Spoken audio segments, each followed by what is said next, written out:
Responsibility ko tayo ang mga sa verse 1, tapos sa verse 12, sabi ko tayo. Amen? Sabi ko dito sa Mark chapter 2, verse 1, at nang siya'y pumasok ulit sa Capernaum, pagkaraan ng ilang araw ay nahayag na siya'y nasa bahay.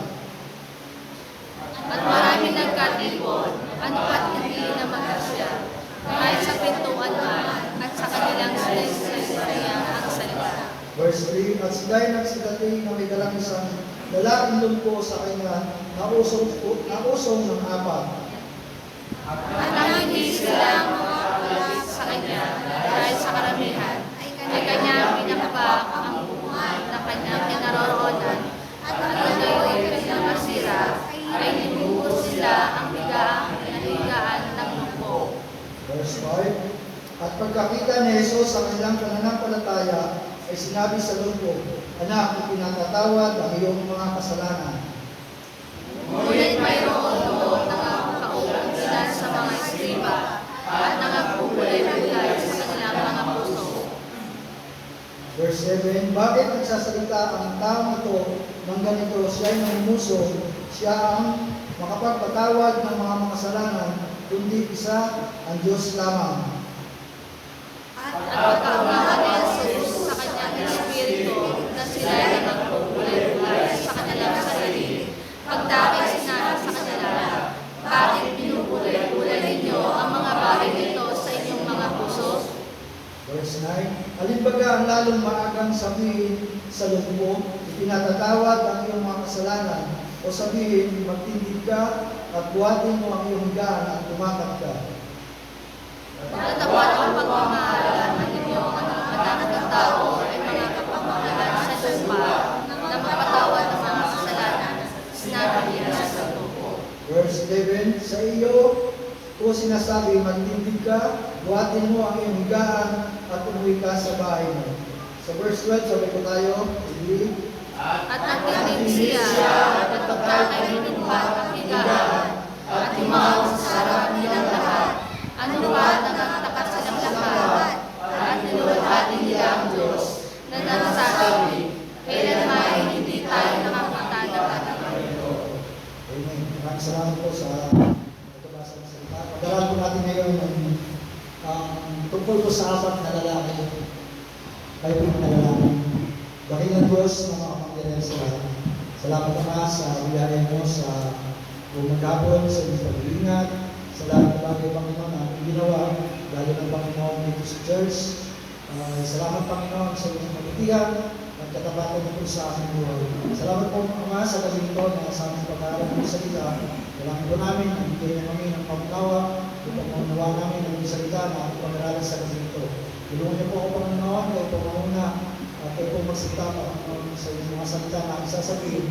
Nawa, Panginoon, ang maunawa ng mula sa inyo, ay aming po makakabay sa galing ito. Pagpalain niyo pong bawat isa, at ito po ang aming sa aming dalangin sa kahit pangalan ng Jesus.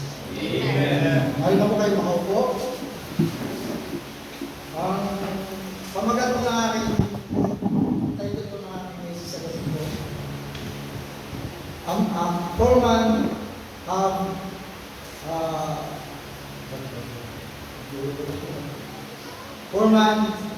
have done great things from God. Amen? So, ay kita ko natin dito yung istorya ng apat na lalaki na naniwala sila na si Jesus ay nagpapagaling. Dahil nung time ngayon na ating Panginoon, siya po ay nagtuturo, nagbabayan-bayan para siya po ay magturo na salita ng Panginoon, tapos siya po ay nagpapagaling ng mga may sakit. Amen? So, makikita po natin dito yung apat na lalaki kung paano nila binulungan yung isang lumpo para madala nila doon sa panan ni Jesus. Na makikita po natin sa ating binasa na hindi, kumbaga, maraming tao na dinudumog ng Panginoon, di ba? Makikita na sa ating nabasa. So, yung apat na lalaki, ay makikita po natin kung anong ginawa nila. So, first point po, makikita po natin dito, he believed in the Lord Jesus Christ. Amen? Naniniwala ako na sila po ay naniniwala sa Panginoon Kristo na hindi lang siguro nila napakinggan, o nakita, kaya po sila naniwala na si Jesus ay nagpapagaling. Amen? Nakita ko natin ito sa verse na ang Panginoon po ay palipat-lipat ng bayan. So nung dumating tayo na sa kanilang bayan na si Jesus, nung nakabalitaan siguro nila na nandun, kaya nakita natin dito sa ating binasa, ang Panginoon ay madaling araw pa na pumunta doon sa kabilang bayan para magturo din kasi pagka-araw dinudubog siya. So nung nabalitaan nila, nung apat na to, na nandun na sa kanilang bayan ng Panginoon, siguro doon na nakikita natin yung paniniwala nila sa Panginoon. Amen? So makita po natin dito, sa kanilang paniniwala, meron tayong makita dalawang prinsipyo na sila po naniniwala, hindi, kung paano kumbaga, sila naniniwala, paano nila magawa, paano nila matulungan, yung tulong po, di natin nasabi, dito walang pinag sa Bible, hindi man nila kamag-anak, yung mga rahil, at bahay nila, walang nabanggit sa Bible, yung kapatid isa sa kanila.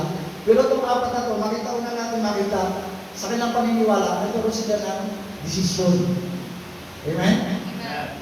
Hindi ka kasi hindi mo masabi na yung paniniwala mo, o hindi ka mag-desisyon na ito ay tama. Ito ba yung bawa na nakarinig ka ng kaligtasan? Siyempre, sarili mo, kailangan tanggapin ng Panginoon. Pero bago mo tinanggap ng Panginoon, magkakaroon ka ng desisyon kung tatanggapin mo hindi, di ba? So, makita natin dito sa apat na lalaki, nasa kanilang paniniwala, nagkaroon sila ng desisyon. Amen? Nagkaroon sila ng desisyon kung paano nila madala o matulungan ng lupo doon sa madalasan ng Jesus. Amen? So, wala naman makita natin yun. So, yung desisyon, mahalaga po sa ating buhay yun. Amen? Hindi lang tayo basta-basta maniniwala. Di ba? Gaya, for example, sa ating mga kabataan. Una po sa mga kabataan. Pag ngayon naliligaw, siyempre, hindi mo naman sabihin na sasagutin mo agad, hindi mo pa nararamdaman, di ba? Pag di-desisyon ka, hanggang mararamdaman yung talagang siya. Bago ba mag-desisyon na sasagutin siya, di ba? Amen? Amen ko ba? Pero mga bata, wag muna kayong mga sabi sa salita. Muna, pag-aral muna kayong ulit. Okay lang yung pag-aral mga kagayan. Medyo rin na. Diba? Doon tayo na mag-handle ng relation. Amen? Pero as mas na nag-aaral ka ba, ay tawag dito, unahin mo na yung pag-aaral. Huwag mo lang ang desisyon na hindi pa tama na pag-desisyon. Amen? Hayaan mo lang sister sa lang siya mag-desisyon. Kasi wala na sa mga diba? So makita po natin doon, kailangan ko nang mag-desisyon. Amen? Dahil sa ating sarili, di ba? Nung tayo nakarinig ng kaligtasan ng Panginoon, bawat isa sa ating nag-desisyon, di ba? Ako, personally, talagang alala ko, grade 6 po ako, ako po yung nakarinig ng Word of God about salvation. Nung time na yun, kasi nag-evangelist ko sa akin sa conviction, nung time na yun, gabi ko yun nanood po ako. Doon po na narinig yung preaching, tapos kung pagtapos ko meron parang, pero hindi ako lumapit doon sa labas ako sa kalsada. Pero sumunod ako sa prayer ng evangelist. Pero mula nung hanggang ngayon, hindi ko nakalimutan niya. Kasi sabi ko sa Panginoon, sabi ko, bata pa ako. Pero sabi ko, kung anong gusto nyo gawin sa buhay ko, kayo na pong bahala, pero tinatanggap ko kayo bilang Panginoon na kapalitas. Pero yung time na yun, graces ako, siyempre, wala pa siya sa akin. Pero yung time na yun, doon ako nag-desisyon nung narinig ko yung sa gospel.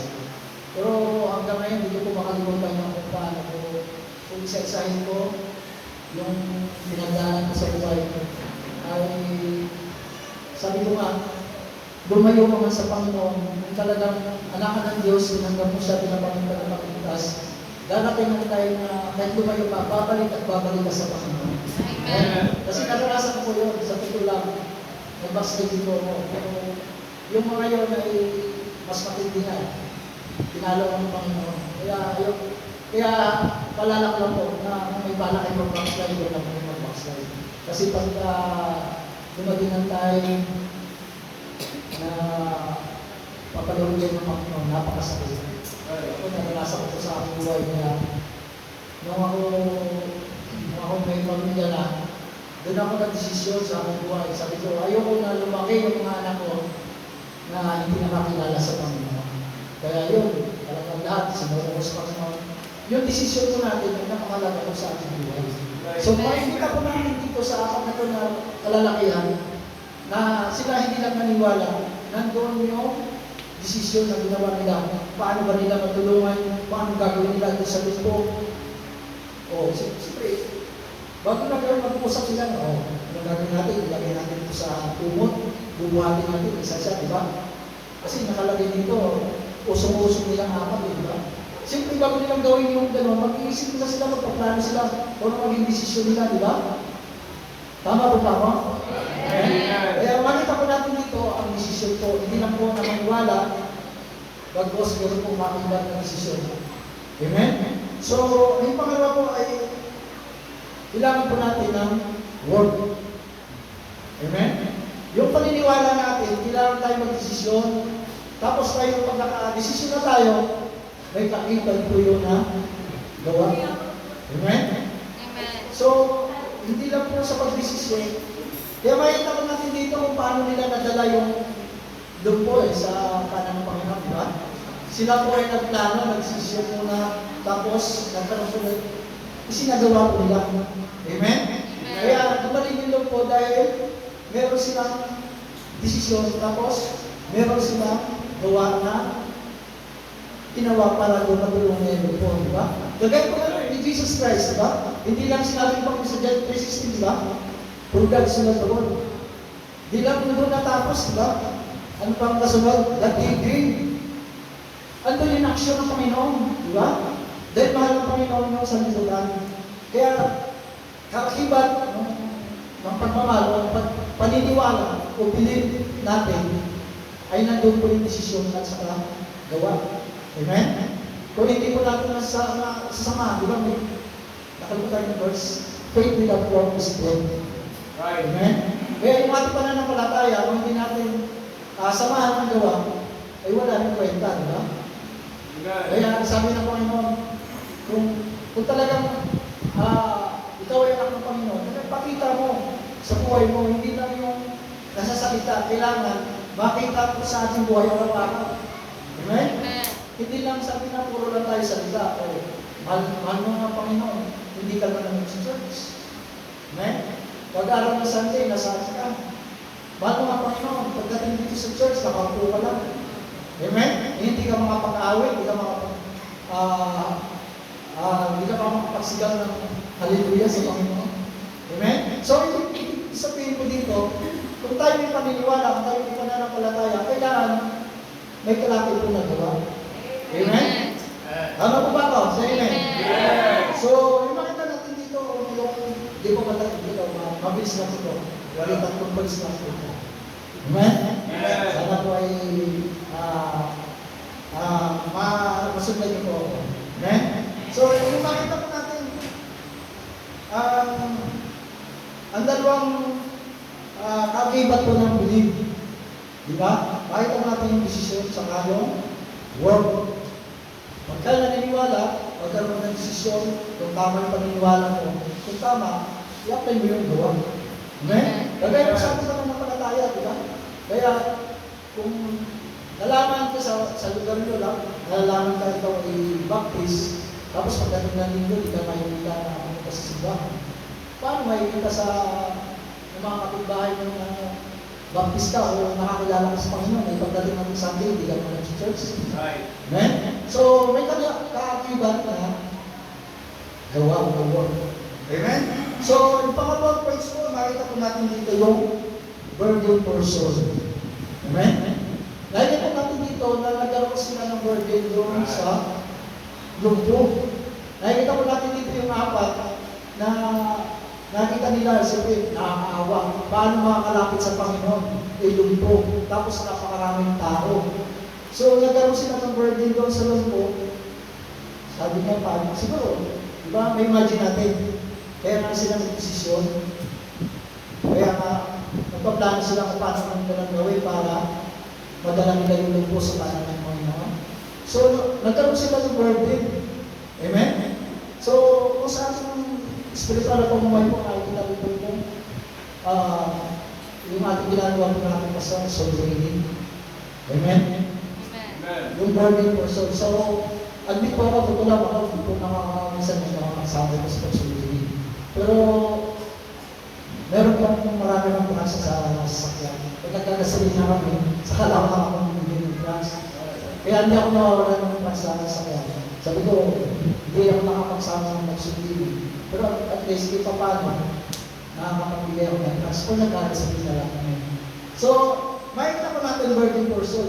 Hindi lang po ito makikita na magbibigay ka ng kasi masusunod ka. Amen?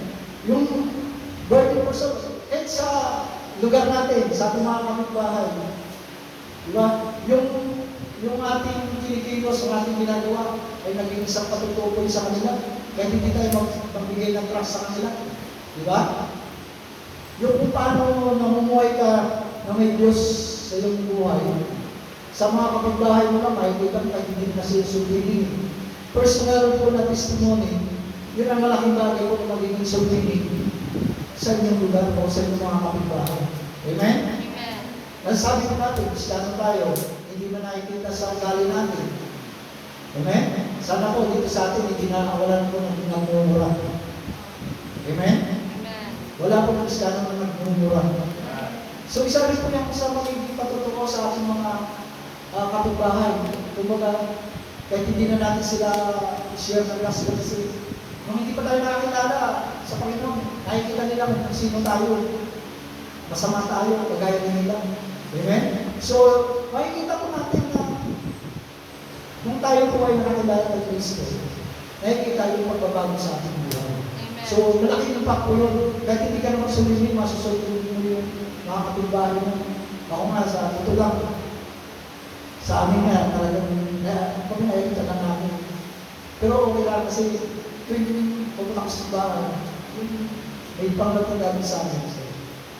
Kung tawag ka sa akin, magdamag ko na lagi sa amin, Pastor, kasama mo sa pangalangin mo.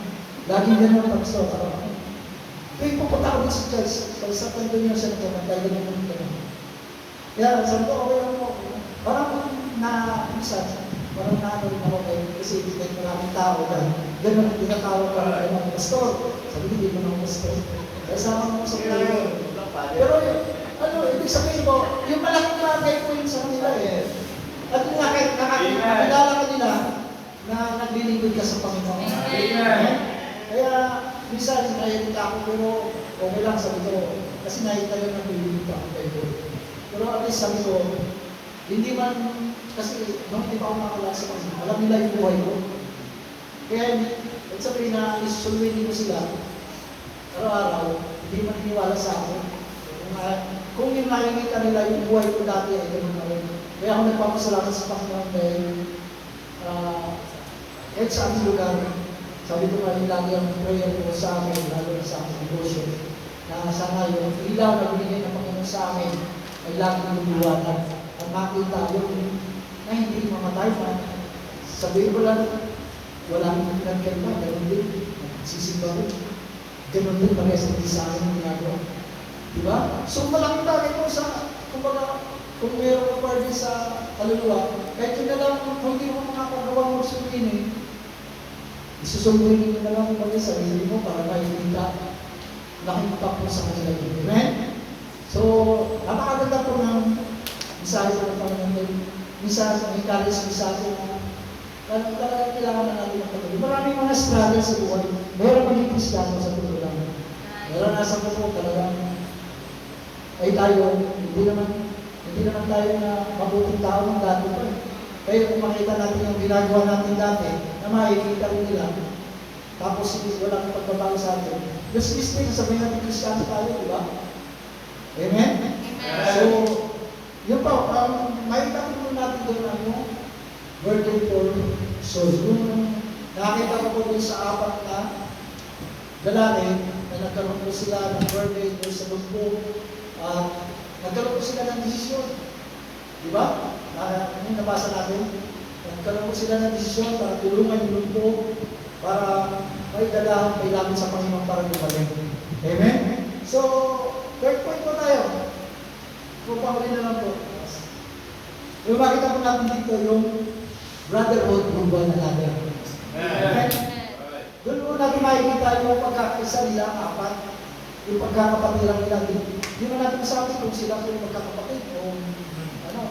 Wala pong nasabi nga sa Bible. Pero nakikita po natin doon yung brotherhood ng buwan na natin. Amen? Nagplano sila.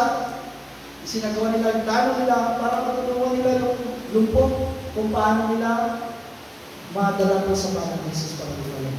Amen? May pa yung gawin, apat sila. Tapos yung time na yun, hindi makalapit yung tao, yung lumpo. Hindi sila makalapit sa Panginoon Jesus dahil maraming tao. So makita mo natin, nabasa natin natin dito. So anong ginawa nila?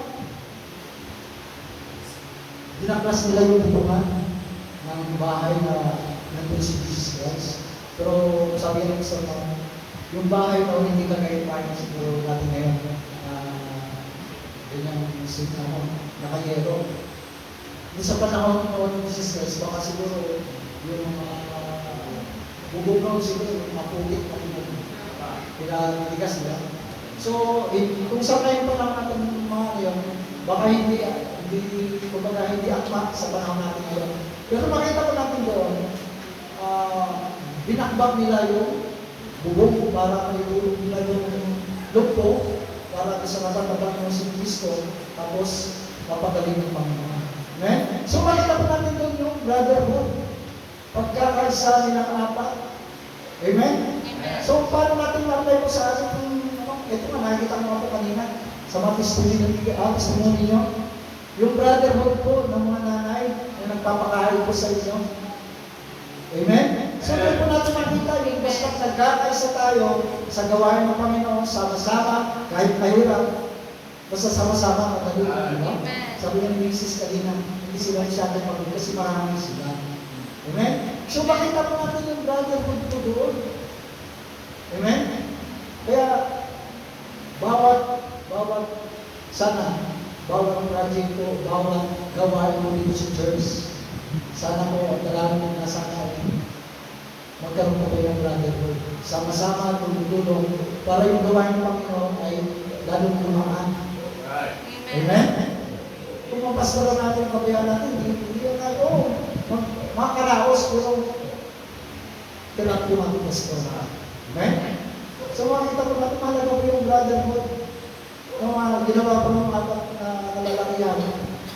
Hanggang sa gumaling, yung lumpo ay sila po ay usong-usong, di ba? Sabi namin, usong-usong na madala lang po ang lumpo doon sa harap ng Panginoon. Kaya, ito lang po ang magiging chance sa inyo sa Panginoon. Nawa yung ginawa po ng apat na kalalakihan, nawa ay sa kanilang paniniwala, una, di ba? Nagkaroon po sila ng desisyon, bago po nila ginawa, nagkaroon sila ng action para matulungan nila yung mundo. So, kaya po nila nagawa yun, dahil meron silang burden doon sa mundo. Amen? So, kahit po tayo, dapat yung magiging ugali ng Kristiyano ay magkaroon ng burden. Hindi lang sa bawat gawain dito sa church, dapat meron po tayong burden. Amen? At meron po tayong brotherhood, pinangkilangan po. Amen?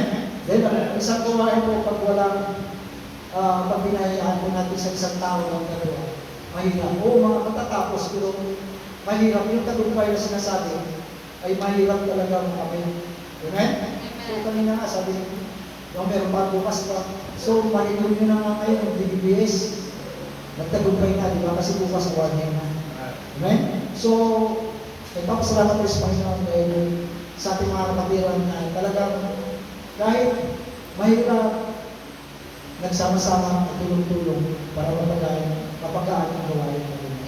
Amen? Sana yung dalangin ko na sana naman po yung atikain ng ating pastor para sila lang ng iglesia po. Sana po suportahan natin. Sama-sama po tayo para maging magaan po yung gawain ko dito sa church. Amen? Kaya yung ating pastor, huwag natin, kumbaga, walang po kontra. Amen? Kailangan yung natin pastor, suportahan po natin. Amen? Kagaya nga niya, no? Kung hindi natin sinuportahan, hindi natin matatapos yan. Amen?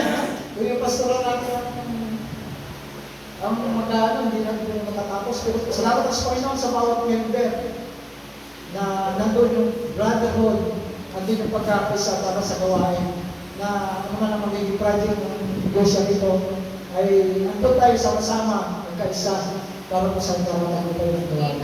Amen?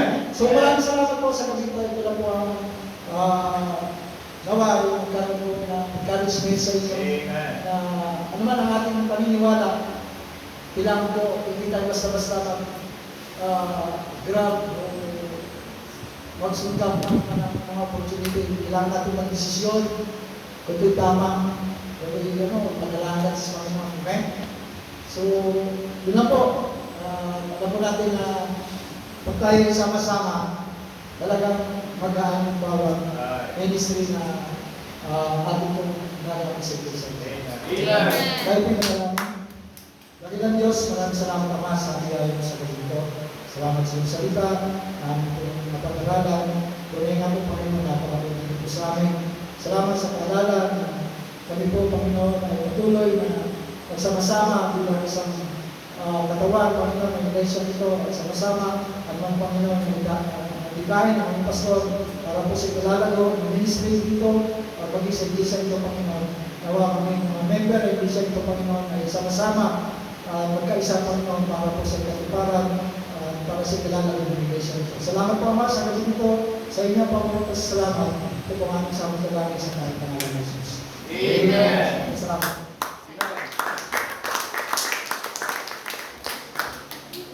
Amen. Salamat po sa paalala ng Diyos. Amen. Tunay nga na napaganda po ng mensahe, paalala po sa atin. Tulad po na apat, na hindi naman nila kaano-ano yung lumo. Pero nagkaisa sila, nakadali nila sa Panginoon. Amen. Nag-decide sila, mga kapatid. Nagkaroon sila ng desisyon.